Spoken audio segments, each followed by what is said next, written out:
Last words of the year from the boys were, "I don't have enough power." Nothing new from the band to post abstract or random tweets when the audience seeks for anything concrete.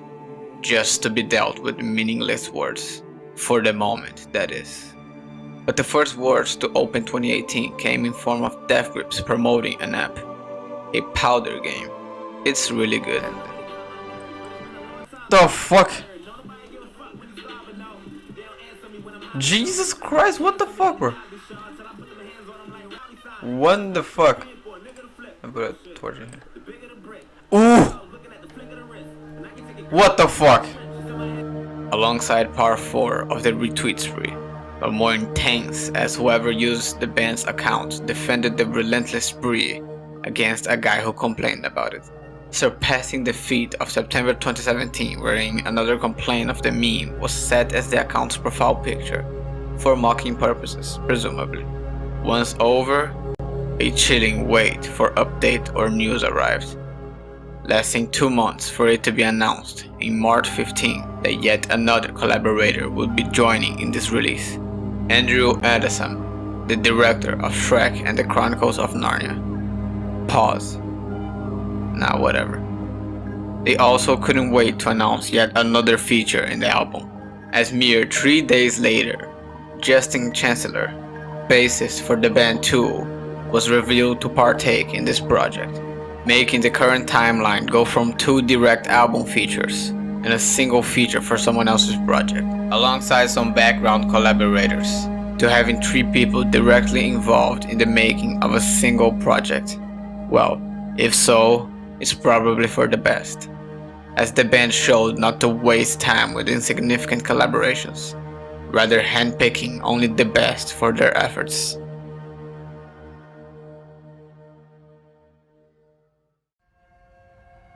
It's weird. After years of keeping the fans on the low, silencing and saving the words upon any release, they now overwhelm the fans with the direct interactions and constant updates on a release yet to have its date published. Small details left through in a rapid pace, with the change of the A2B2 website in March 20, which, even if nothing new, speaks to a time of uncertainty and discomfort as the rules and norms have seemed to change so abruptly. It's almost as if they got tired of being quiet everywhere besides their music, and decided to invert that. Maybe the result of the action of someone, or something. Someone snitched, and thus we enter Year of the Snitch. Finally, announced and confirmed. 2 years in the wait, with a short appetizer to calm the fans down, finally led public. Not only that, but the next day, getting word from Lucas that he'll release his recording sessions to the public as well. An amazing hype was established, and the fans could peacefully go back to phase 1. Waiting. So many faces to include in this upcoming release. So many changes to be reckoned in comparison to everything else in their discography. What the fuck is coming? Perhaps the cover art, released in April 6th, has something of an answer to that. A table filled with what seems to be cock-thirsty glory holes, with tongue and lips reaching as far out as possible, waiting to be fed with whatever's thrown in there. Grotesque is a compliment for something this weird. Even with the catalog of surrealistic cover arts Death Grips has, this definitely pushed the envelope. Bizarre, disgusting, perfect.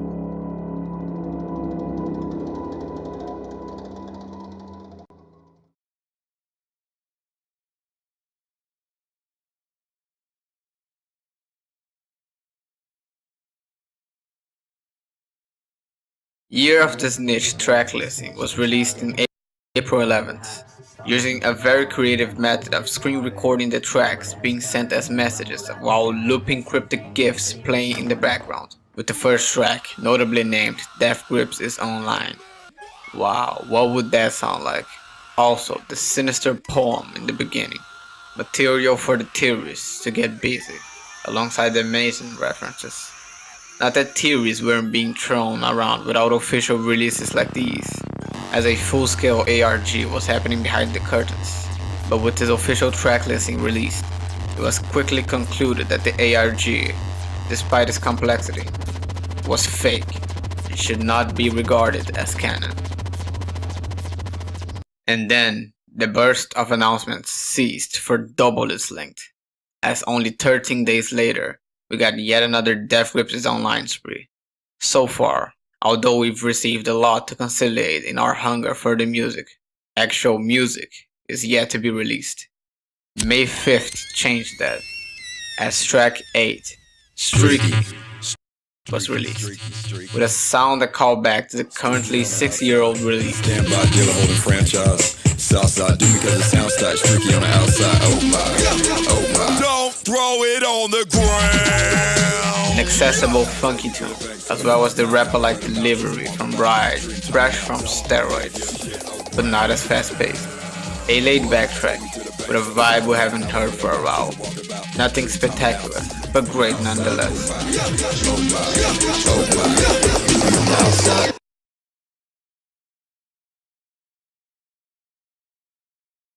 But great enough? Fans began to wonder if the album was going to end up like yet another accessible release, as Bottomless Pit showed itself to be, while fans of Niggas on the Moon and No Love would be left with no boundary challenging sounds to enjoy. Discussions in regards to the need of abrasive music and if it'd be better for the band and the fans happened often during the hype. Everyone will be thankful for the album for sure, but wouldn't it be better to be thankful for an album with a more unique aesthetic to it? Angry Face. Another track out. May 15. All that discussion in concern to the experimentation torn to shreds as track 3, Black Paint, dropped. Distorted riffs, distant chants, raging drums. This was something else.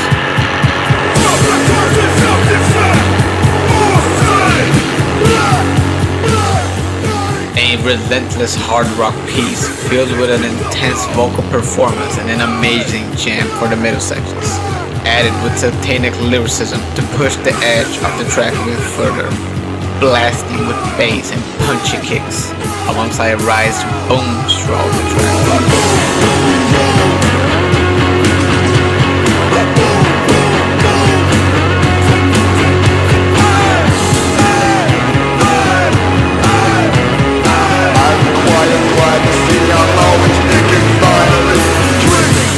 And ended it incredibly with a keyboard piece.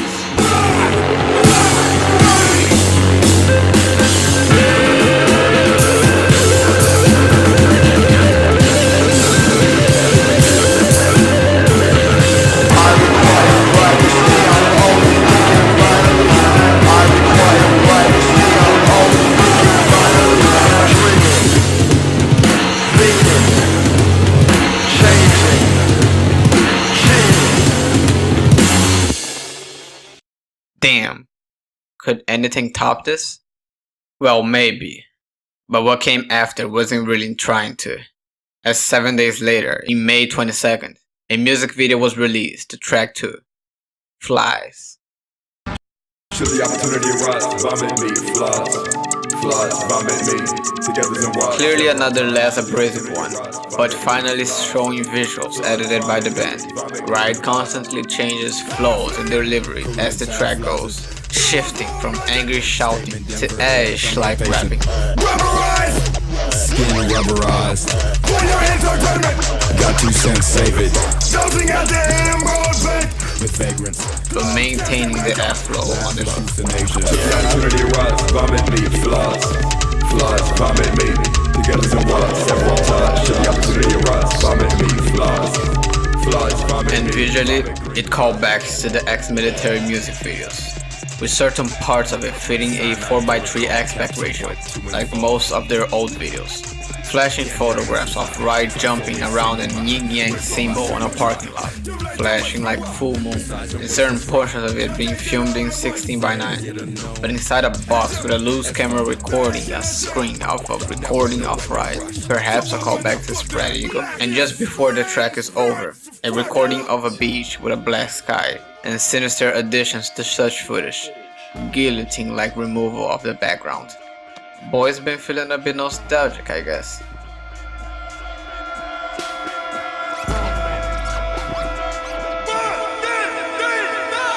One thing that was weirdly noticeable was various instances of blatant DJ table scratching in the track, which was contextualized the next day as the band revealed yet another fucking collaborator to the project, DJ Swamp, who would be participating in most tracks of the album. Year of the Snitch has a total of 4 outsiders. Something unique is surely coming. So unique that theories were thrown left and right, overflowing the Reddit, one more ridiculous than the other, and mostly just mocking the stupidity of attempting to predict the release, rather than just wait for it to happen.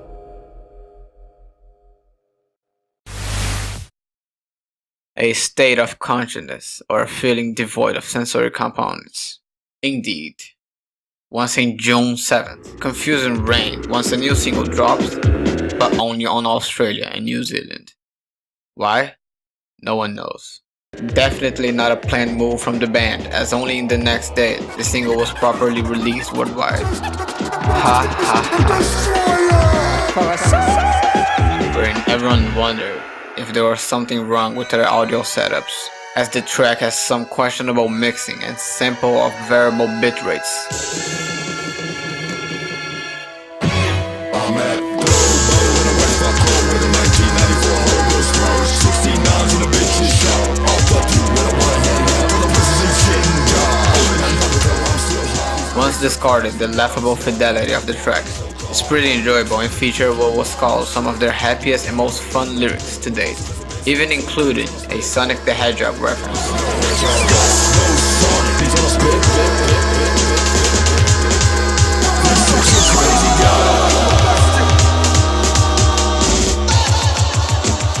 And hey, the tweet announcing the release of this track featured a release date for the album, finally confirmed. After all this hype building and teasing, we could now wait, knowing when it would come, although it would still take a while.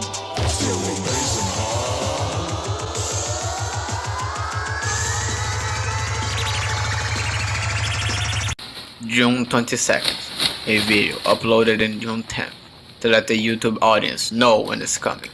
It's just Ride playing with toy cars.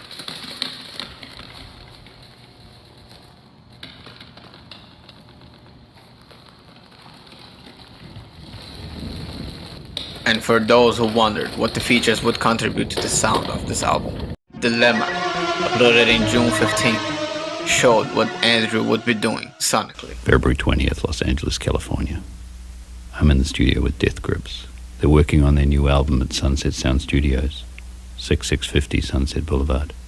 A quick interlude, followed by a weird but intense build-up, using weird synths and horns on his way to start the rock-like track.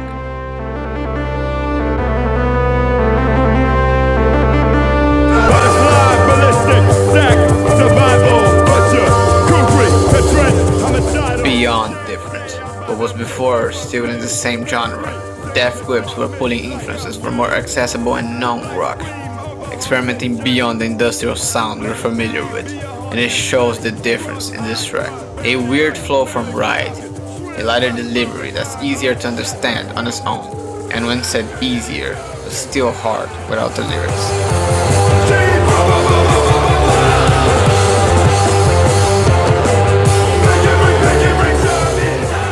The riffs in this makes for an enjoyable jam.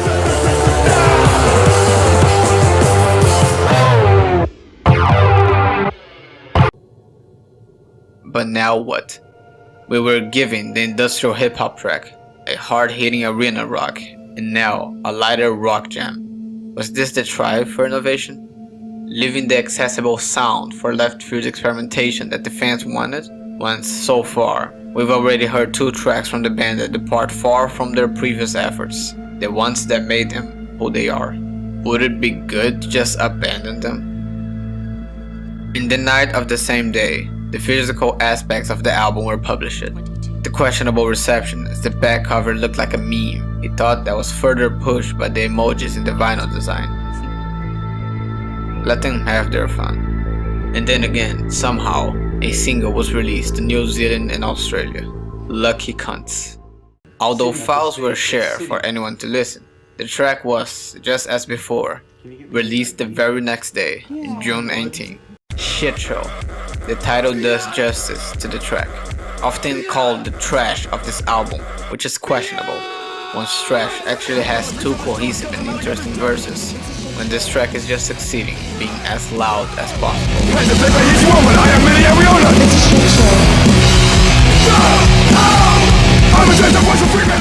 With no cohesion or substance. The ex-military samples in the beginning further push the nostalgia thing, and the absurd music video you're seeing was posted 2 days after the worldwide release, and is easily Death Grips' nastiest music video. So nasty, in fact, not even YouTube could bear it, as they strike the video for sexual content, which mostly includes Zachary's ass being in plain sight. At least not the first time sexual content got the band a YouTube strike. The band re-uploaded the video on Vimeo after that, so such site wouldn't have been lost. And to add to that shit show, another retweeting session at the night of June 18th.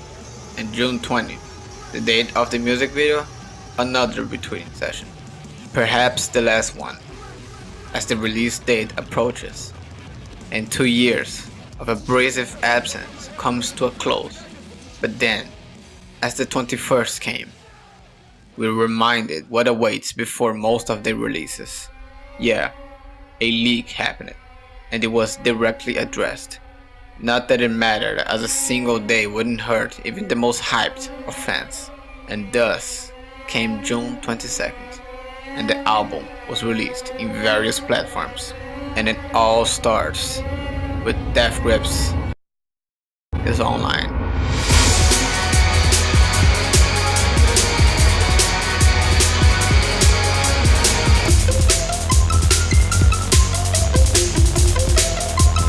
Handstands in the Trans Am.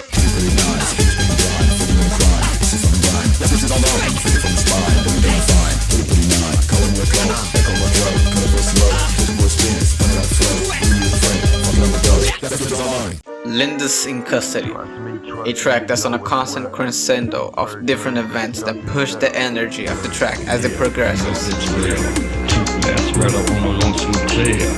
Took last drop, went around like scales. Compromise your position, become theirs. Devil's camp, if you got the riddle, yeah, eat it like the devil's camp. Energy into a calm transition to the instrumental of the horn session, the track that prides in showing off the Lucas samples, alongside Zach's typical insane drums that carry the track through its length.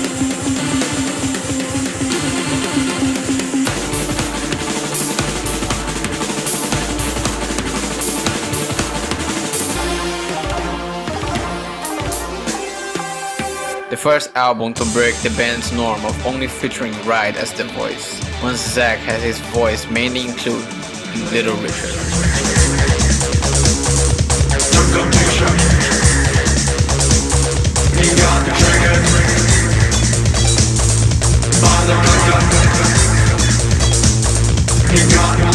Although the track received a bad reputation for its weird vocals and messy progression, despite featuring an interesting lo-fi and futuristic sounded instrumentation. Thus comes the Fear, instrumentation focusing on piano chords and Zach's drums, before flowing to a jammy hook with chill riffs, which quickly turns into harder notes.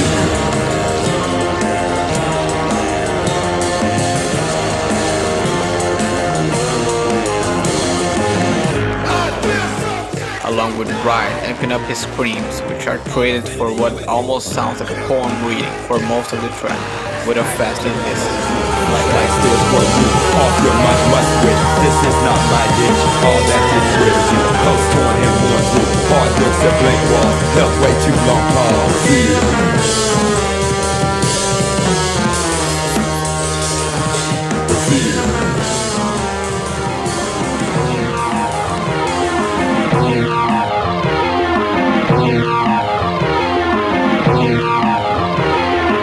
Outro. Something that sounds like the recording of a radio, but still not really the outro you expected. They saved the best for last.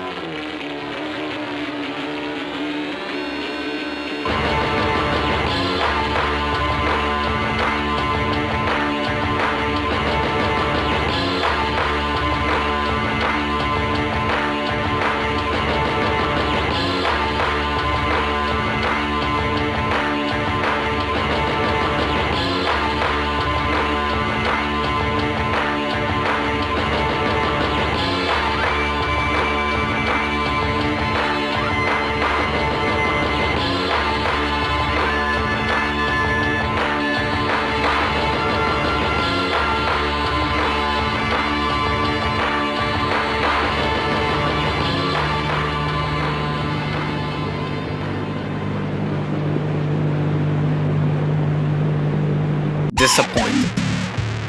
A quick return to the screams in anticipation to the reception of this album, and the band's decision to distance themselves from the industrial sound for this one project, and maybe others ahead.